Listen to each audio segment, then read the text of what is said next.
Sindaco Maccari, due inaugurazioni ravvicinate che riguardano due ambiti importanti per la comunità, scuola e sport. Assolutamente sì, è un'inaugurazione in cui possiamo dare delle strutture, nel caso della scuola, rinnovate, completamente nuove, completamente secondo le ultime norme e sicuramente di livello anche di risparmio energetico, in cui i bambini possono essere accolti e avere veramente uno spazio per loro a norma ma completamente nuovo. E anche lo sport, abbiamo rinnovato gli spogliatoi sempre con lo stesso spirito di dare alle associazioni, in questo caso qua, i giusti strumenti per poter fare le loro opere, il loro lavoro e le loro attività.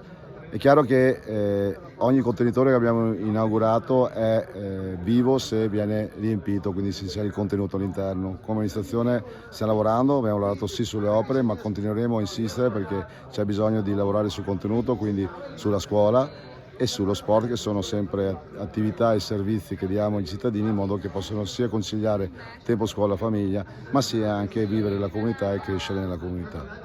Grazie.